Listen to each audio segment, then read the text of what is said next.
Greetings from LA, my dear friends. This is Daisuke, and I very much hope that this video finds you well and in very good spirits wherever you are in the world.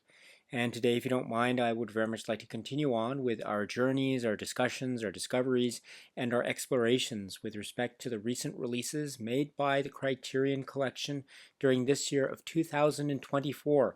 And that brings us to a title which already currently exists in the Criterion Collection at spine number 214, and it was released previously under a different title and a different format, that being a DVD. And the title itself and the naming conventions and the various titles and the various versions is one of many aspects that's fascinating about this work, described as being from the year 1941. And the name of the director is William Dieterle. And the name of the work, as it is being presented in this new Blu-ray release for 2024, the name of the work is All That Money Can Buy, also known as The Devil and Daniel Webster.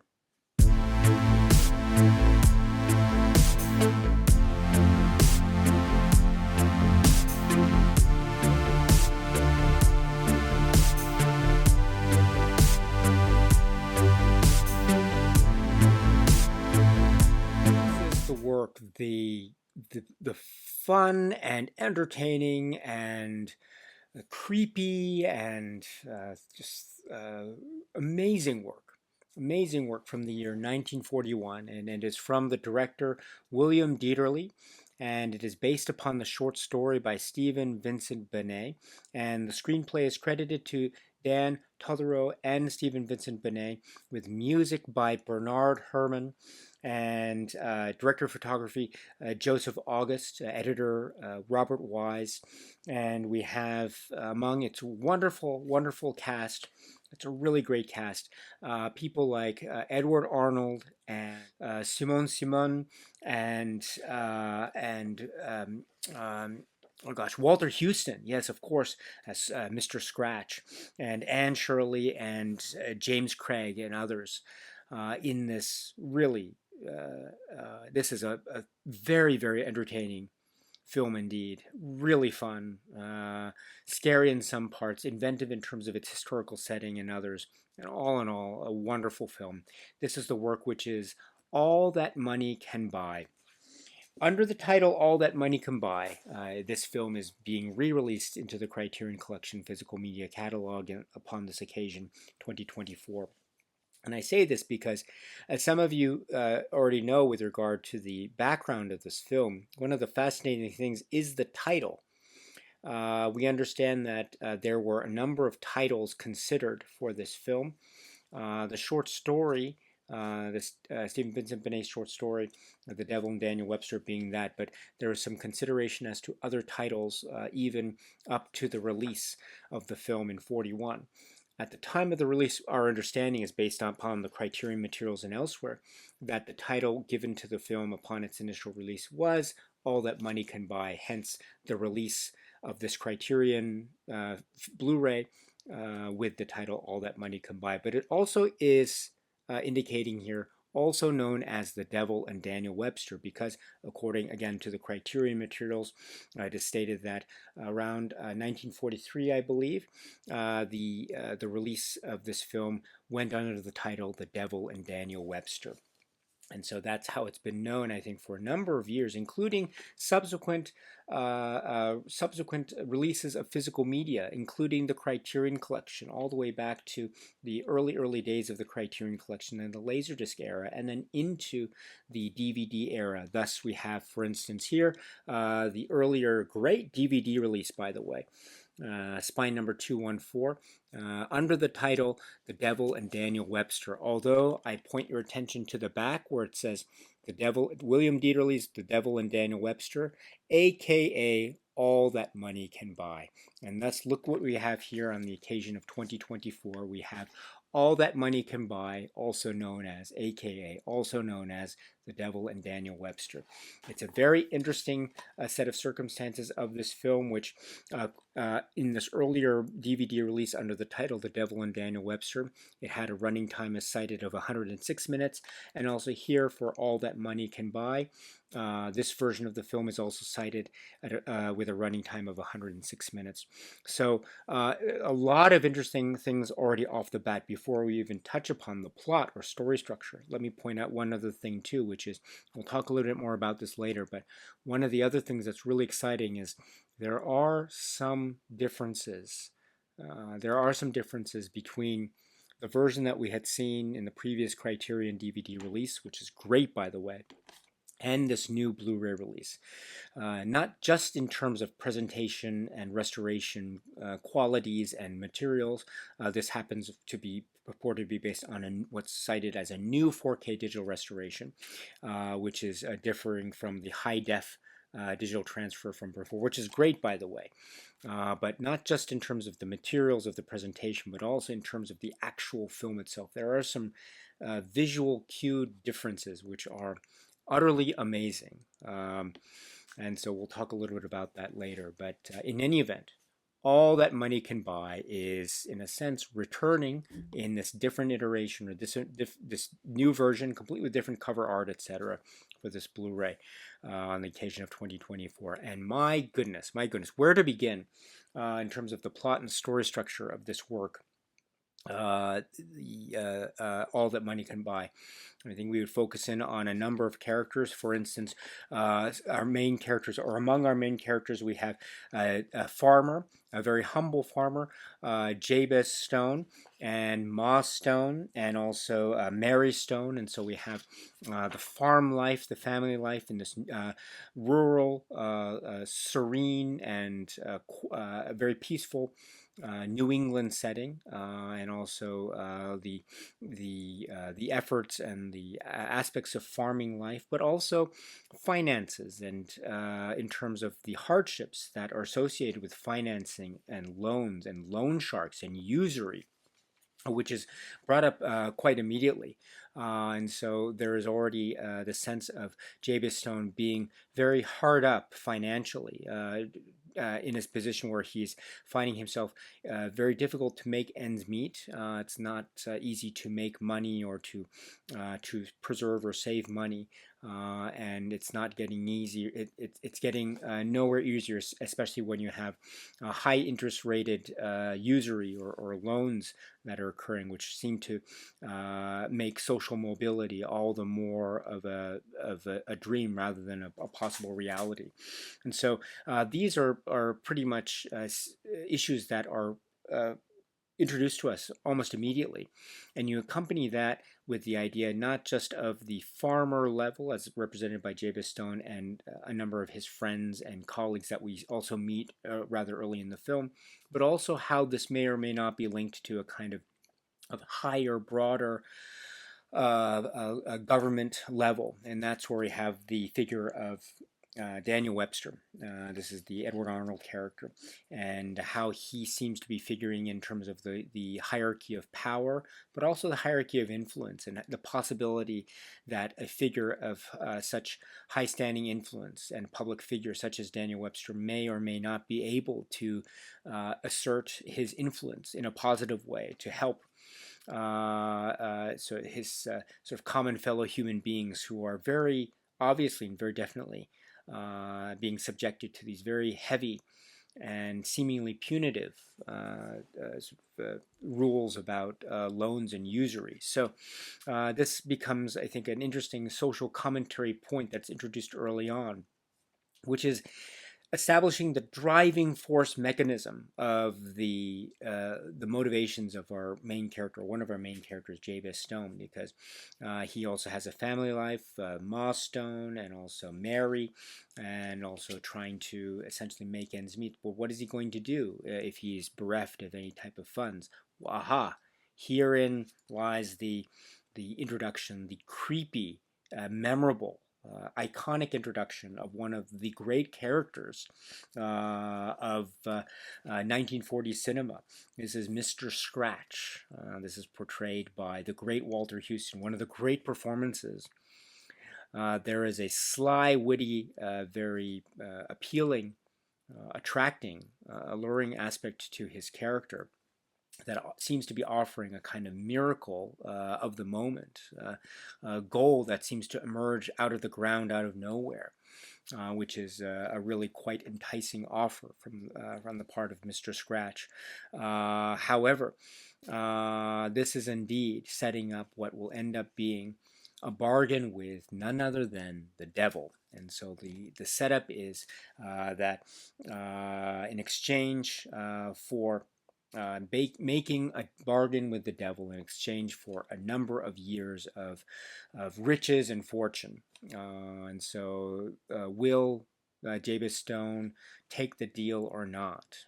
Because it means maybe immediate financial comfort on the one hand, but the possibility of long-term eternal damnation on the other. And so it's a very interesting prospect that's established. But in a film like this, in terms of the trajectory of the plot, we may have a guess or we may have a hunch as to where the plot will direct us and what kind of decision Jabez Stone will make.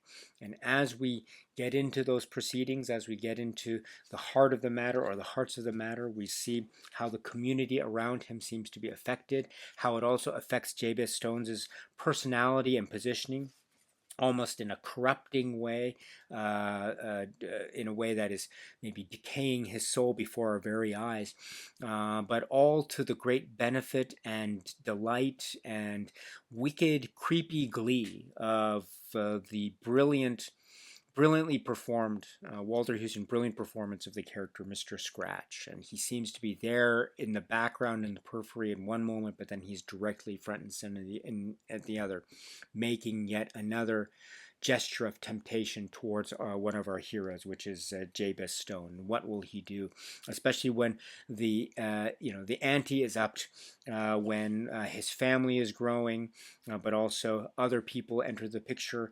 The Belle character, Simone character enters the picture, which is also a figure of temptation and danger, as we see, especially in the possible associations with Mr. Scratch, the devil himself. And so what will happen when the years are up and the time is up and it's time to make due the debt that is owed in a very contractual way, almost as a stern lawyer, Mr. Scratch, the devil himself, seems to provide no wiggle room in terms of negotiation, bargaining chips. And so what does that mean in terms of the plight of our hero, or anti-hero as the case may be, Jabez Stone? Well, herein also lies the way in which possibly, probably, maybe, perhaps the entry into the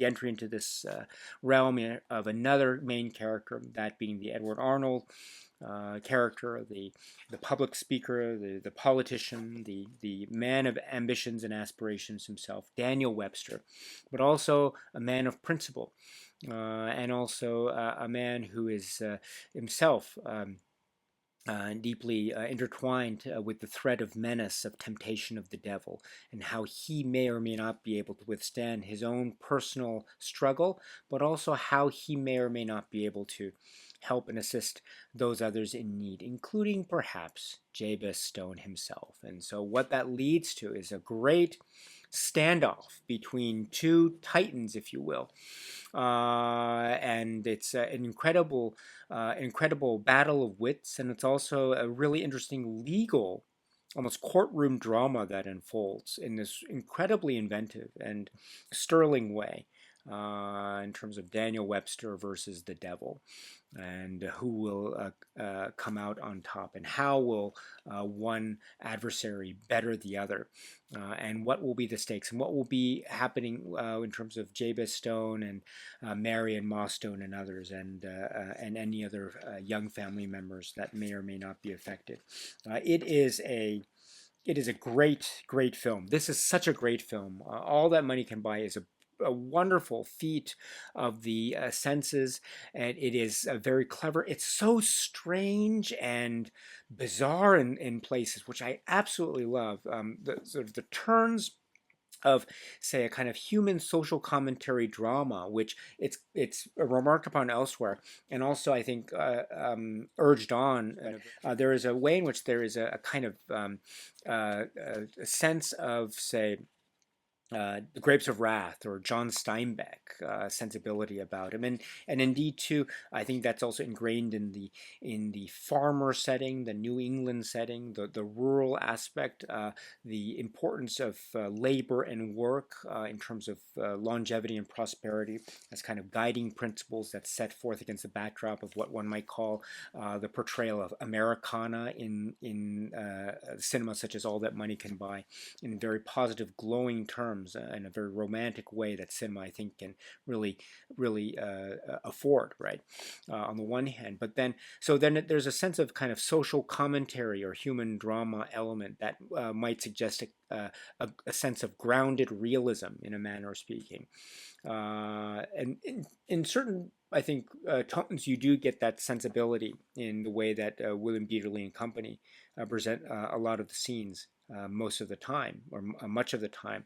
But then there are points in the film where it turns so stylistically and so much into the realm of like science fiction and fantasy, the way that sometimes light is so much backlighting is happening to the point where it feels like the backgrounds of some characters are on fire, and the smoke. You look at the introduction of some of the characters, like the Simone character, for instance, the way that the back of behind the wall, or the space behind her, seems to be just alit with fire as we see her for the first time, which is a kind of foreshadowing or foreboding, perhaps, of what is to come in terms of the Stone family and her entanglements, shall we say. And also the introduction of Mr. Scratch, in terms of the ominous way in which he enters into the proceedings, complete with a smoke and mirrors type of design, but egged on by that wonderful, delightful, gleeful, deliciously evil portrayal by the great Walter Huston. It is a fantastic performance. And then also we have the great earthy tones that suddenly burst into these wonderfully odd gestures in the form of the majestic, epic Bernard Herrmann score. And so you have these ways, and not to mention, of course, how the film jumps time. There are moments when it goes from one type of storyline to another type of storyline, when our heroes change, turn into sort of villainous characters due to moments of temptation that are elongated over a number of years. And then when it turns into a type of courtroom drama, it becomes this wildly inventive courtroom drama, where I don't want to speak too much about the details, again, to preserve the surprises for those who have not yet seen this wonderful film. But suffice to say, there are a lot of interesting, neat little tricks that are happening in terms of the courtroom drama. And it's also a legal battle of wits. I mean, it's a kind of like you're seeing this fantasy element come to life of a fantasy context of a courtroom drama, where you still have a legal-based battle of wits. I mean, at the end of the day, another thing that can be said about this film, it's about, in a sense, it's about contract law versus equity, which are two fundamental aspects of law or legal practice. And so it's a very, very interesting way to show legal proceedings, but again, in a fun and witty and inventive and very clever way. That's also using aspects of history and the wonderful decor and environment and settings. So this is a out and out, thoroughly entertaining and engaging work with so many inventive camera movements and stylings. For instance, the Joseph August cinematography needs to be emphasized here. It's really quite splendid and remarkable. And also there are some details about the release versions that we have seen since the Criterion DVD, and then now with the Blu-ray of the 4K digital restoration. There are details that emerge that are really quite striking and remarkable indeed. And also, too, the compelling nature of the human drama, the inner struggle of for instance, a Daniel Webster character, or the gleeful evil temptation of Mr. Scratch, or the wonderful almost grounded philosophy and robust outlook of Ma Stone, or the closeness and the dedication of Mary Stone to Jabez and their family, even when things become quite desolate and quite strained indeed.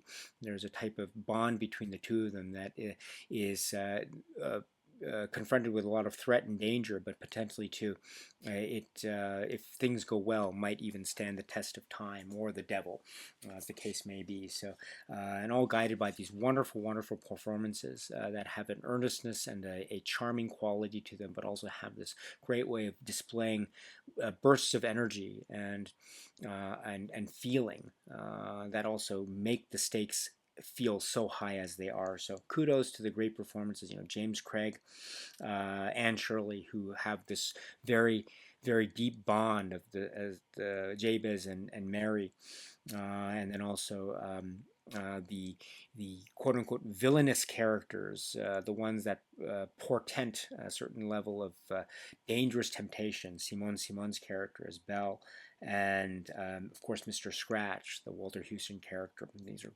fantastic performances. And then there's a type of maybe generational jump that we go to when we talk about maybe the leaders and the generational leaders and those who provide guidance and philosophy as sort of lessons in living.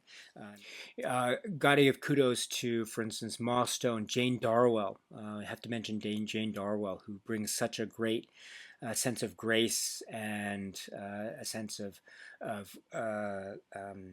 security and comfort, but also this strength and almost a no-holds-barred type of strength that is guided by her love and devotion to her family.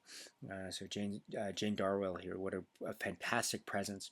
And then Edward Arnold as Daniel Webster, who is again a force to be reckoned with, but also with not totally without his own sense of maybe limitation and the possibility of failure, but there's a righteousness and also a sense of principle, which is almost a lovely parallel to the Ma Stone, Jane Darwell characters. So this is a fantastic set of characters and performances under the guiding hand of William Dieterle and company, with this the Benet story as a guiding force. And of course, not to mention, as I mentioned earlier, but the mellifluous, grand, epic music by Bernard Herrmann to guide us through. So witty, so entertaining, and so filled with life. This is such a great film. This is the work, again, directed by William Dieterle, which is All That Money Can Buy, also known as The Devil and Daniel Webster. The Criterion Collection has re-released this film under the title of All That Money Can Buy, or also known as The Devil and Daniel Webster. And I say re-release because, as I mentioned before, Criterion had released this in some previous versions, such as, for example, the earlier DVD at spine number 214, which is the same spine number which we happen to find this new Blu-ray release in 2024 of this work, All That Money Can Buy. And this is purported to be based on a new 4K digital restoration here, the aspect ratio 1.37 to 1. I should point out that the aspect ratio as described in this earlier DVD is 1.33 to 1. And also, as I mentioned before, the running time is 106 minutes, and it's 106 minutes that was indicated for the earlier DVD of the Devil and Daniel Webster, excuse me. But with regard to the master, let me refer to the fold-out insert, which I've taken the liberty of removing prior to the start of the taping of this video. And it says on one of the pages about the master, and I quote, "This 4K restoration of All That Money Can Buy was undertaken by the UCLA Film and Television Archive and the Film Foundation in collaboration with Janus Films, the Museum of Modern Art, and the Library of Congress. Funding for the restoration was provided by the Hobson Lucas Family Foundation. This new digital master was created from the 35mm nitrate original camera negative and a German 35mm nitrate duplicate picture negative and scanned in 4K resolution. The original monaural soundtrack was remastered from a 35mm track print of the 1943 re-release version of the film known as The Devil and Daniel Webster, and a German 35mm nitrate track negative of the 1941 preview version, Here Is a Man. This is the title Here Is a Man is a reference to yet another version and another title that was under consideration. And indeed, in one of the supplements, we will find a short comparison between the version under the title The Devil and Daniel Webster and the version under the title Here Is a Man. Let me say, therefore, that for purposes of what we see here in this version of All That Money Can Buy for this new Criterion Blu-ray release, there are a number of differences, subtle differences. Those changes, in fact, are what we see in the supplement, and I'll talk about the supplement later, but let me just say right now that those little differences, there are some points where you see quick flashes of kind of a reverse photography effect close-up of Mr. Scratch, Walter Houston, huge close-up in a kind of creepy grin that happens in some key hectic moments early on, in particular with Jabez and Ma Stone and others, and Mary. So you don't get those quick flashes in the Devil and Daniel Webster version like you have in the Criterion DVD here, but you do get them now with this version that you have on the new Blu-ray. It is the Devil and Daniel Webster version in a manner of speaking, but it has those little snippets that are reminiscent of the version, for instance, the version of Here Is a Man. So that is what we get when we are watching this All That Money Can Buy version, courtesy of the new Blu-ray from Criterion. And I must say, when I saw the film for the first time on the Blu-ray, I'd seen the film many times before, courtesy of the Criterion release, but I had therefore been accustomed to what the film looked like with the Criterion release. And it's really great, don't get me wrong, but when I saw these shots included in the film, I was really quite struck by them. How should I explain it? Maybe to give it a little bit more of a modern comparison, the way that certain shots are included in this, almost like flash cuts that aren't in this version, The Devil and Daniel Webster, the DVD. It's almost like if we were to take a modern film example from some years subsequent. There's a film from the early 1970s called The Exorcist, directed by William Friedkin. And there are moments, and that is a film that also has to do with spirits and evil and in a certain way possession, which you could say in a certain way All That Money Could Buy could be somewhat related to those sorts of themes. But in that film, The Exorcist, there are moments where you see flashes of what could be said to be a kind of demonic force, a really creepy face that looks like a demon face. Well, that same type of flash is occurring in this version of All That Money Can Buy in a way that never occurred in this version of The Devil and Daniel Webster. So that's one thing that really makes one perk up. It's really quite startling, and I was just taken aback in this wonderful, marvelous way.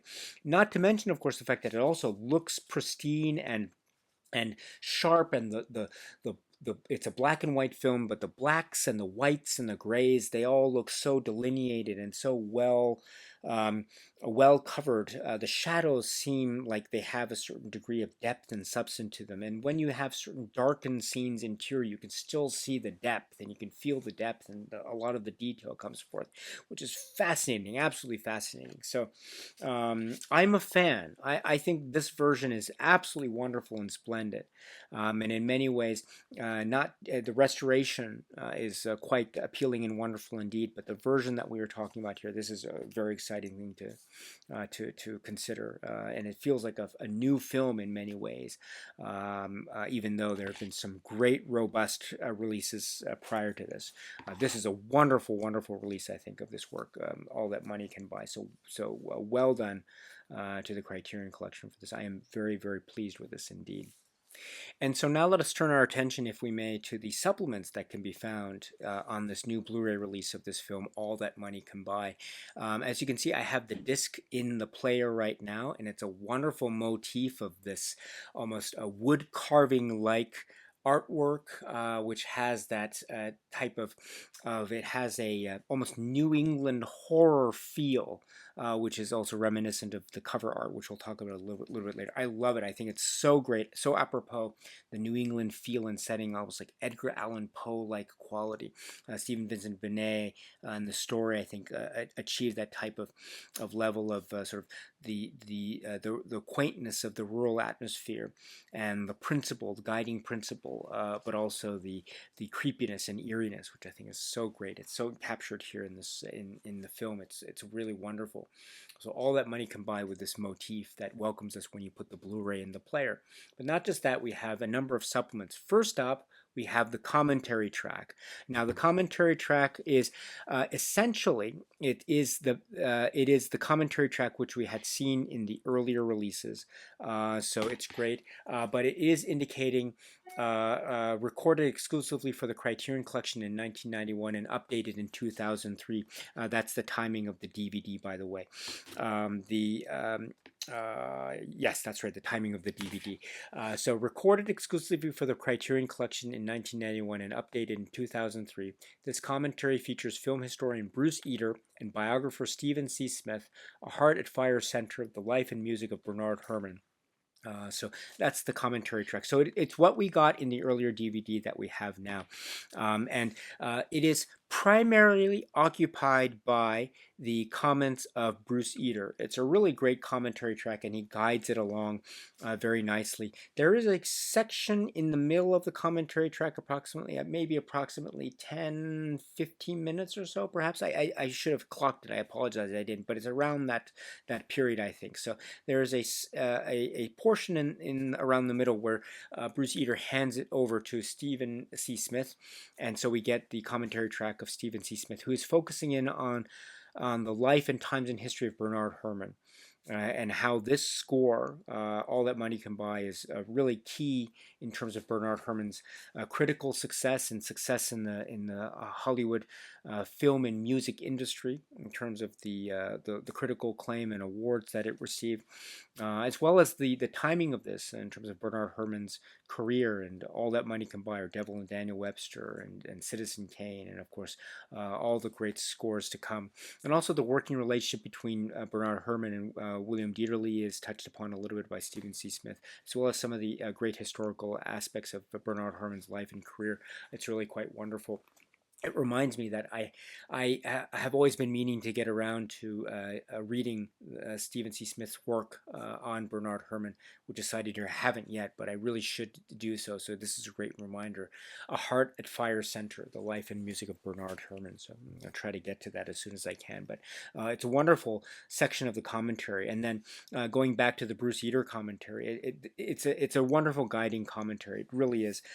He talks here about the title, so many titles that were considered, and that itself is its own really a confusing history, a wonderfully confusing history about how this was titled before it was released, as it was being planned, the reason why the title The Devil and Daniel Webster wasn't initially used, and the reasoning behind that in terms of the creatives, and how it was thought that maybe it would be a difficult film to market if it were under the title The Devil and Daniel Webster. But of course, we have subsequent releases of this post 1941 that had the film with the title The Devil and Daniel Webster. So we also learn about how the film was initially a box office failure.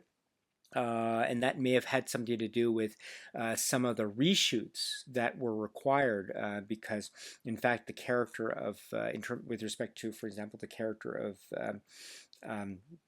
Daniel Webster And so there was actually another actor that was involved, but then there was an accident, and so a new actor, who's Edward Arnold, needed to be recast, and so some of the scenes that were shot up to then had to be reshot to feature the new actor who'd be playing this character. So there's one scene in particular, I think, that Bruce Eater points out, where you have a scene between Edward Arnold and the Daniel Webster character and the Mary Stone character, and in fact, the close-ups are actually are indicating that maybe some of the shots were done with the prior actor, and then the close-ups on Edward Arnold were, of course, done when he emerged on the set. But it's interesting to see how they're edited together. So Bruce Eater makes those points, I think, really nicely, and also the backgrounds in some of the actors and performances as well. He speaks a lot about Jane Darwell, and we should point out here, Jane Darwell brings a lot of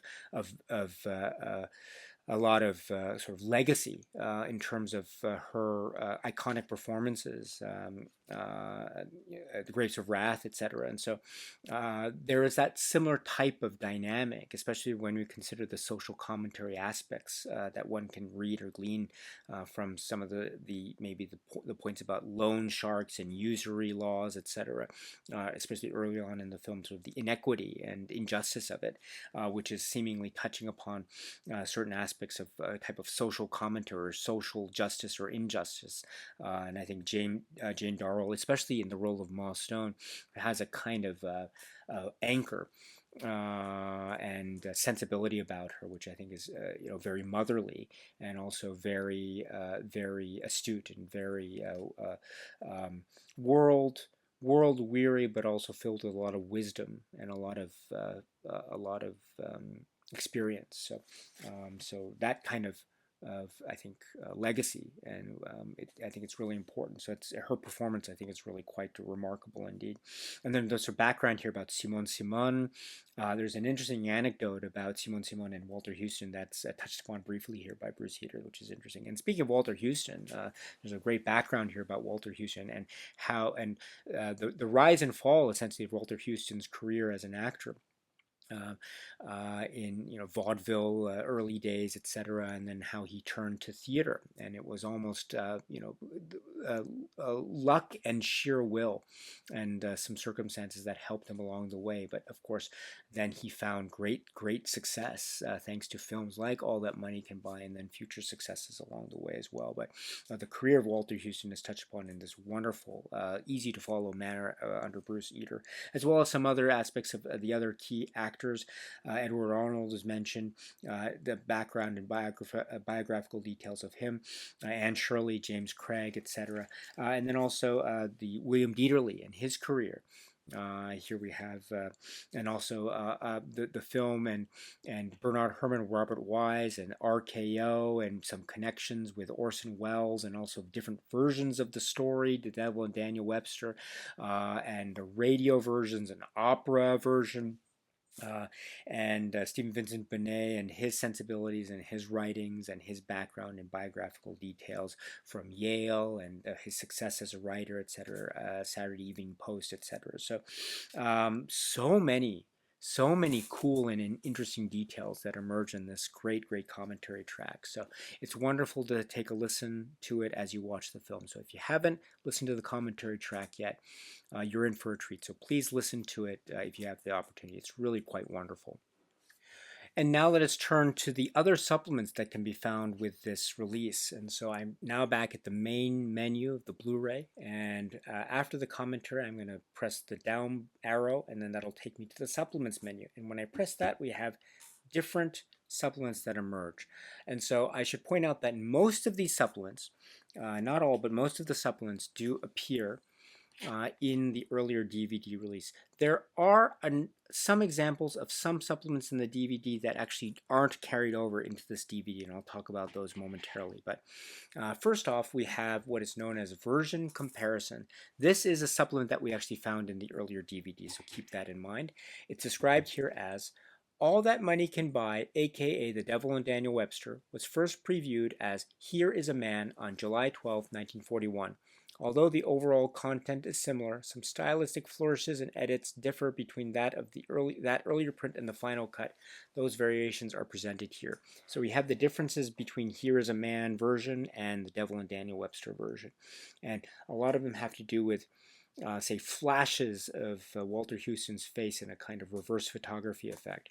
I should point out that those flashes, etc., are actually integrated in the All That Money Can Buy version that we have, courtesy of the 2024 Criterion Blu-ray, as I mentioned earlier. So I am not at all an expert in this film, such as, say, Bruce Eater or Stephen Smith is, or others in this talking about this film on the commentary track elsewhere. So I'm in no way an expert, but so I don't know. And as I say, I've known this film in terms of the Devil and Daniel Webster version. But when I see the version comparison, I note that a number of these changes are actually now integrated in this version, which is under the title All That Money Can Buy. So the version comparison of the preview version under the title Here Is a Man compared with the Devil and Daniel Webster version is showing changes that are integrated into this version, which is representing the original 1941 release under the title All That Money Can Buy. So wow. So a lot to wrap one's head around. But it's interesting too, because again, seeing these differences were in the earlier DVD, for instance, which is now intact in this version comparison supplement, which is great, by the way. It was a supplement, but to see them now in the film, it just makes it so startling. So, but anyway, it's a great version comparison. So please check it out if you can. I should point out too that that's the only kind of version comparison. But as we know, especially from the commentary track, the Bruce Eater commentary track with Stephen C. Smith, but Bruce Eater, he mentions the differences between the sort of the longer version, the 106 minute version, and the truncated version, 84-minute version. And so there are scenes in the truncated version that don't show the scenes that were cut out and excised, but then put back in for the extended version, which is now what we had with the earlier DVD, and now with this new Blu-ray as well. The scenes that were cut out were scenes involving primarily Mary and Jabez Stone and some of their life as a couple. To see the dedication between them, it was lost in the shorter 84-minute version, according to Bruce Eater. So to have that included in the final film, I think, adds a further emotional dimension, which again makes the stakes all the more high when things come to a head in terms of the soul, the salvation of the soul of Jabez Stone. So it's that type of difference, though, that is not reflected in this version comparison. Just so keep that in mind. So we don't get a version comparison of, say, a 106-minute version versus the 84-minute version, but we do get some semblance of that when you hear the commentary track. So there is a kind of version comparison in the commentary track, as well as a version comparison in this supplement. So just keep that in mind. But it's still great, really great. So that's the first supplement. I'm sorry, it's approximately 5 minutes. So it's approximately 4 minutes and 40 seconds, in fact. So the next is The Devil and Daniel Webster. And this is an audio reading of the story. Excuse me, of the story, the Benet story. And it says, this reading of Stephen Vincent Benet's original 1937 short story, The Devil and Daniel Webster, by actor Alec Baldwin, was recorded exclusively for the Criterion Collection in 2003. And so, yes, we had the audio recording of the original source material, in a manner of speaking. So it's interesting to get some of the similarities and cadences and differences as well, which are also highlighted by the great Bruce Eater commentary, I should point out. So it's the audio of Alec Baldwin reading the text. I love it when you have the Criterion Collection providing the underlying text for things, and it gives even further guidance and context, which is wonderful. So I should point out that it had a separate menu. I mean, this is a separate look and artwork, and so there's a separate menu. But here, when you press it, it goes into some text, which is similar to this type of font, and then you have the audio of the actor Alec Baldwin reading the text. So that's really great. excuse me here, it is approximately 34 minutes in terms of the audio. So highly recommended to check that out if you can. Next is observations on film art. Now, this is something new. This is something that we hadn't seen in the earlier DVD because it's much later in 2018. So it says here, originally aired on the Criterion channel in 2018, this episode of Observations on Film Art features film scholar Jeff Smith discussing the basics of continuity editing and showing how All That Money Can Buy, aka The Devil and Daniel Webster, adheres to that system while testing the limits of expressive potential. This is approximately 13 minutes. This is very interesting. So Jeff Smith is speaking directly to the camera and giving us a kind of a film class about continuity editing. And so what are the techniques of continuity editing in terms of dissolves, fades to black, and what that means in terms of a break and a temporal shift versus a type of continuity editing where you have editing, which is using phrases such as matching on action, the axis of action, the concept being the edits generally tend to be in a certain way. If it's a clean edit from one shot to the other, usually that is meant to suggest the continuity of time within the same space. Whereas if you have a fade or if you have a dissolve, that is meant to suggest an ellipsis, a skipping of time, passage, or the passage of time. And sometimes when you have matching action, he refers to some details that editors employ, such as a very brief, almost imperceptible repetition of action on the same actor but with a different shot, or maybe the idea of the cause and result that is shown in the edit, etc.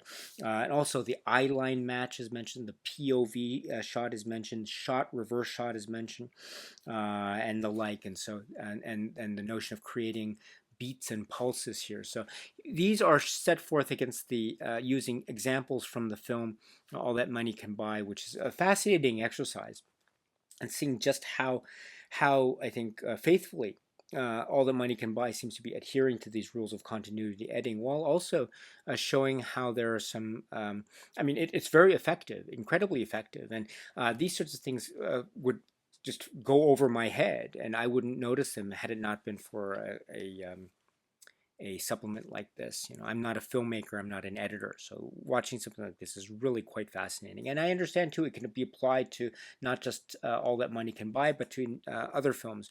As he remarks, this seems to be the standard kind of standard of editing that is employed in Hollywood cinema and the like. So it's really quite wonderful, a great example of film editing style. So this is approximately 13 minutes. Then the Columbia Workshop here, and this is great. We have the two Columbia Workshop radio episodes, and first is The Devil and Daniel Webster, described as being from 1938, and then the second is Daniel Webster and the Sea Serpent, described as being from 1937. They are each approximately 30 minutes, so these are the radio programs. It says here, author Stephen Vincent Benet wrote 3 short stories about his larger-than-life personification of the historic Daniel Webster: The Devil and Daniel Webster and the Sea Serpent, and Daniel Webster and the Ides of March. The Columbia Workshop presented radio dramatizations of the first 2 stories, both featuring music by Bernard Herrmann. These radio dramatizations are exquisite. They're really exquisite. They're really fun to listen to. And I also enjoy it when Criterion includes radio broadcasts of the story, sometimes with some overlap of the actors, although sometimes it's great. Here we have the overlap of, among other things, the great Bernard Herrmann music. So lovely stuff. This had been part of the DVD, but please note here that the DVD also had a little option where you could read text that gave some background, a little bit more background about the Columbia Workshop in that same submenu where you could find the radio programs. Here I find that text absent, so that's a little thing. I shouldn't say little. That is one thing that is in the DVD, but that's absent here. It would have been nice to have some kind of carryover, because this text in the DVD actually provides some great context into what the Columbia Workshop was. Okay, oh well, but you still get the radio programs, which are really great. So approximately 30 minutes each. Then we have restoration demonstration, which itself is approximately 6 minutes. And here we have some concepts or discussions had about the versions and the title, and some mentions of a kind of Orson Welles vibe to it because of certain connections of crew, and also the RKO. And some photos here that are also showing some of the differences. So, quick restoration demonstration. And let me, and also then ending with a trailer, which is really quite wonderful. Now, let me now point out this, which is the DVD that we had in 2003, the first printing 2003. So it had the audio comment, or it has the audio commentary, the Bruce Eater Stephen Smith commentary. It has the reading of the short story by Alec Baldwin, and then it has the comparison, the version comparison between the Devil and Daniel Webster version and Here Is a Man, and then it had the two Columbia Workshop radio programs, although the DVD had the addition of the text about the Columbia Workshop, which is absent in the Blu-ray. And then actually there's another thing there are a couple of things on the DVD that are absent here. We have on the DVD a kind of essay, not a visual essay, but a written essay by Christopher Husted of the Bernard Herrmann estate, talking about more background of the music of The Devil and Daniel Webster and Bernard Herrmann's contribution. So we have that essay, which is not present, at least as far as I can tell, in the supplements here, which is a shame. It would have been nice to have had the supplements include that in some form or another, maybe a new visual essay or the like, or just having the text of the essay itself. I that's one thing I am. It's a little bit I wish I could see more of, which is in the earlier DVDs and even back in the Criterion Laserdisc days, there would be these long pages in this text form of essays that you could just read and skip to the next page by pressing the button, forward button, or going back a page by pressing the reverse button. And so it's that type of essay, which is really quite wonderful, plus some cues from Bernard Herrmann's music to give some examples as you go along. So it's a really great interactive essay in that sort. We don't get that kind of supplement anymore, at least I don't think so, for the most part. It would be nice if Criterion brought that back. I mean, the benefit of having text essays is you get so much information. You can get a lot of information packed in there.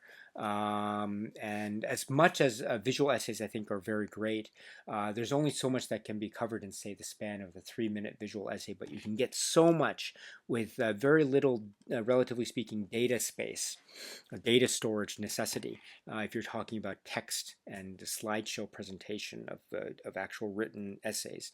That's really great. So you got that with the Bernard Herrmann essay, but you don't get that carried over here, which is a shame. But that's one thing. And then the other thing that we get here is a gallery of behind-the-scenes photos. It's a really charming set of photos. It's nice, and I don't think we get the gallery in this Blu-ray. I guess we get some of the photos in. I think some of the photos, I could be wrong. Some of the photos might appear in the restoration demonstration that's listed here, but the restoration demonstration I don't think appears on the DVD. So that's one thing that's that's another thing in terms of the difference between the DVD and Blu-ray. But in any event, for the most part, what we had earlier is what we get now, with some new things, but with some other things that are still maintained on the DVD exclusively. So if you're looking for a more complete Criterion experience of this film, you might consider getting both. But even if you get just the Blu-ray, there's still so much packed in here. It's unbelievable. You're going to have a really wonderful time with this, and a wonderful learning experience, learning more about the details of this film. So that's the state of the supplements.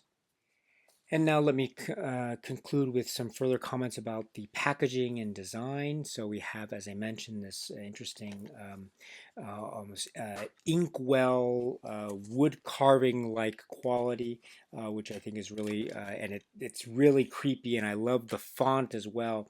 It reminds me of Sometimes there's this sort of a New England Gothic, which I think is really quite wonderful.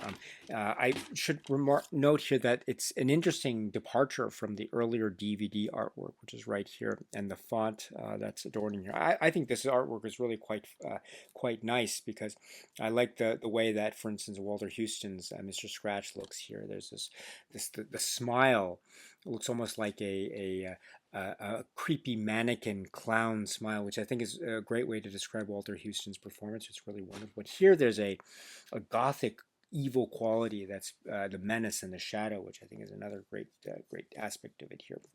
And